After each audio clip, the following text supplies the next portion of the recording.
you now know the colors of Mardi Gras. Let's consider again the lyrics for a grammar point.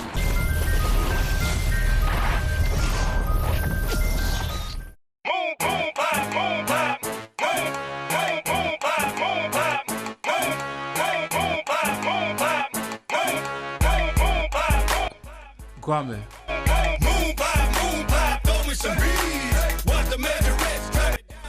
Prepositions of place.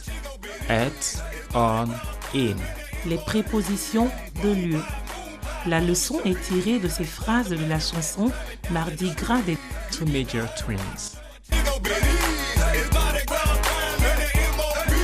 The good times roll. Can you smell the drove? We like to dress clean. New J's on our toes. The sidewalks like a runway, like a fashion show. You get out of line, them laws will have you Peter roll. Smelling horses, corn dogs, and chicken on the stick. Baby mamas with their kids, and man, she thick. Chasing beads and moon pies, and sometimes throwing bows. Little kids between your legs and stepping on your toes. Now let's take a stroll to the car show where the rims don't stop. At, on, in. sont des prépositions de lieu. Pour donner votre adresse, le numéro de l'appartement où vous vivez, utilisez At. Quand vous donnez seulement le nom de votre rue, utilisez On. Quand vous donnez le nom de votre ville ou de votre pays, utilisez In. Pour plus de détails, suivons Rebecca. Hi, my name is Rebecca from ingvid.com. Sometimes the most basic questions can cause us confusion. Why? Because when you have a question like, where do you live? You need to know which preposition to use to answer the question correctly. So let's look at the board so that you can learn to answer this question correctly and confidently. So, suppose you need to give your address, the actual number where you live, the number of the house. Then you say, I live at 35 Hill Street. Okay? Where do you live?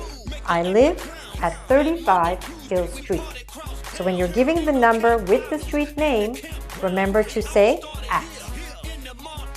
If you're just asked, which street do you live on? Then you can say, I live on Hill Street. So when you're only giving the name of the street, use the preposition on. Now, just for you to know and remember, there are many words which basically represent the word street. You could have something like street, road, avenue, drive, boulevard. Okay? I live on Hill Street. I live on San Fernando Road. I live on Fairfax Avenue. I live on Riverside Drive. I live on Hollywood Boulevard. Okay? I don't, but hypothetically. All right? Next, if you're asked, where do you live, as in the city or the country, then you have to use a different preposition. Then you have to use the preposition in. So, where do you live? I live in Los Angeles. I live in California. I live in the US. Okay? So if you're mentioning the city, the state, or the country, then you want to make sure you use in. So I live at 35 Hill Street. I live on Hill Street. I live in Los Angeles. Okay? At, on, in. Here are a few other points that sometimes you need to mention some more detailed information. There also you need to know which preposition to use. So I live at the intersection of Pine and Maple Streets. So you have two streets and you live close by. So you can say I live at the intersection of Pine and Maple Streets. Okay? Or if somebody asks you, which floor do you live on? You can say, I live on the 15th floor. I live on the 6th floor. All right? And last, you might also sometimes need to give this information, and you can say, I live in an apartment. If you're in England, you might say, I live in a flat. You could also say, I live in a house. All right? So these are the three basic prepositions, at, on, and in, that you need to answer the fundamental question, where do you live? Now, to review that, next I'll be giving you a little exercise so you can practice what you've learned. All right, so we have two people here, Lucas and Sarah, and we're going to ask them, where do you live? And you help me to fill in the blanks and to know how to answer the question. So, Lucas, where do you live? So he says, I live in Miami. Okay? Next one is the 6th floor. So what does he say? I live on the 6th floor. Where do you live? 92 Bird Street. So what does he say? I live at 92 Bird Street. Where do you live? I live in Florida. Kendall Drive. Where do you live? I live on Kendall Drive. Where do you live? An apartment. I live in an apartment. Okay? Now we know all about Lucas. Let's go to Sarah. Sarah, where do you live? 65 Oxford Street. So she says, I live at 65 Oxford Street. Where do you live? London. I live in London. Regent Street. I live on Regent Street. A rented flat. I live in a rented flat. The 10th floor. I live on the 10th floor. And where do you live? She wants to answer England. So she says, I live in England. All right? The only way to learn these is to practice them a lot. Put down information like this and try to see if you can put in the right answers. All right? I recall that we're dealing with Mardi Gras. This is now a video talking about Mardi Gras.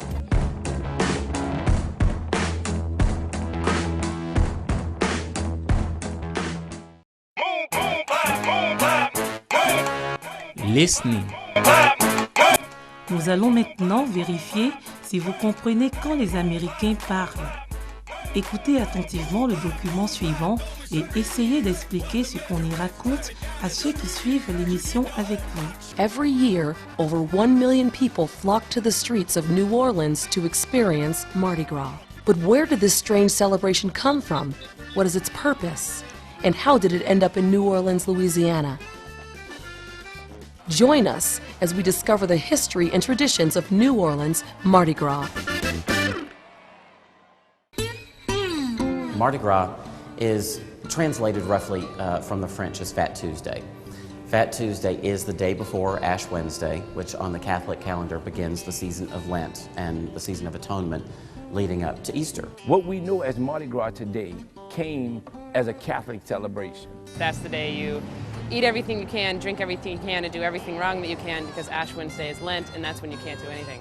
And, you know, during the season of Lent, especially now, we focus on, you know, sacrificing as we lead to this great celebration of the Passion of our Lord and Easter. This is my first Mardi Gras, and it's very exciting. The Mardi Gras here in the United States, the Carnival in Brazil, and the Carnival in Italy are all celebrated on the same day. It's a day of fun, festivities, and culture. Biggest party in the world, I guess, as they say. That's literally what it's like. It's like every single person on St. Charles Avenue and Napoleon and the French Quarter is having a party, and you're invited. Mardi Gras is not a place, it's a happening, it's an event, it's an experience. Tuesday is all-out day, do whatever you want, eat as much as you want, because tomorrow, it's over. Everybody's got their own little Mardi Gras traditions. You know, some families have like a place in the quarter they always go, and that's where they hang out. That's their Mardi Gras tradition, that's what they do. Every year we're here for Mardi Gras. Every year, same spot. The happiness, the joviality of the whole situation is really It's overwhelming, it really is. Being with the family is a tradition of Mardi Gras ever since we was kids, so it's beautiful. It's just beautiful. I was already in love with New Orleans, but Mardi Gras kind of confirmed it for me. Good time, eat, catch bees, be with the family.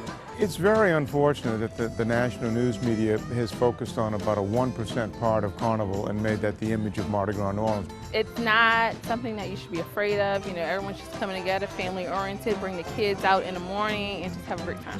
The things that you will see on television, the wild, crazy, debauched behavior that you'll see on Bourbon Street, that is the tiniest slice of Mardi Gras. This is really a remarkably wholesome, safe, family-oriented celebration. Heard a lot of rumors, but I found out that none of the rumors are actually true. You will not see 1 ounce of inappropriate flesh the entire length of St. Charles Avenue. I never see women taking their tops off. Before I came, I kind of had in my mind that Mardi Gras might be this like kind of drunken stupor, but no, it's such an amazing time for kids. Definitely not the raucous party that you see in some parts of the quarter. That's really limited to just a small area of the quarter. Now, is there a lot of drinking going on at Mardi Gras? You bet there is. There's a lot of celebrating. It's about celebration, and just, you know, life is about celebration. Oh, there's tons of families, tons of cooking, there's tons of barbecues going on, there's everything. It's just like every atmosphere is here. It's the best place to be.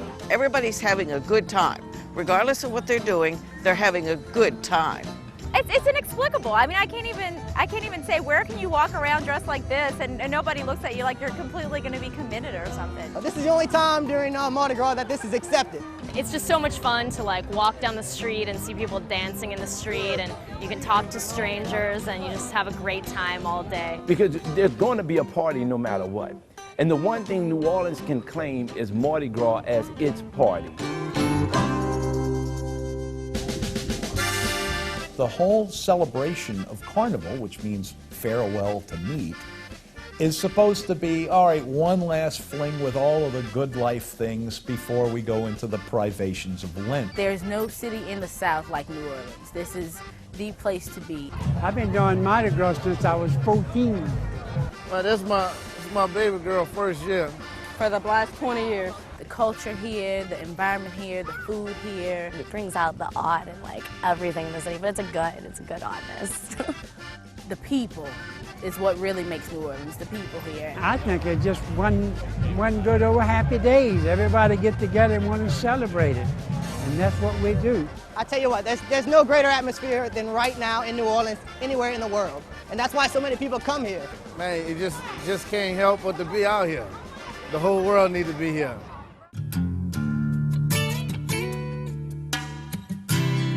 The great thing about Mardi Gras is that it involves everyone.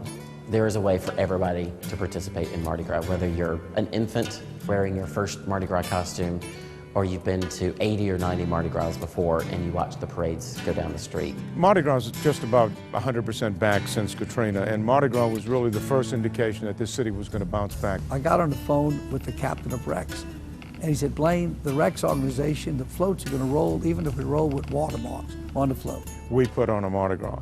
We chose to celebrate rather than surrender. They felt that this was the thing that was going to pick the spirits of the whole city up. We had every right to just take a year off, but we didn't, because we needed this for our souls.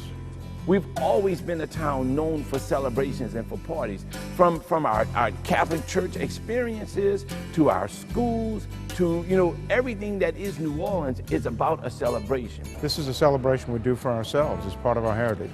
2,000 years from now, there'll be guys running around in space outfits still trying to catch a bead at a parade.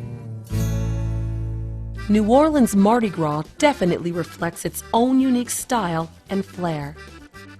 One thing is certain, Mardi Gras is an artistic celebration of fun, food, and family.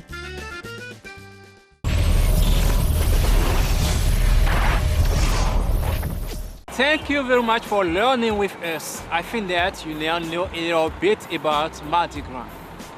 We thank Mr. Lukukofi Toussaint, the director of the program, Mr. Kone, the camera operator, Mr. Justin Yassilo, the editor of the program, and Charlotte Alebe for the screen voice. Let's take an appointment for next week. Goodbye.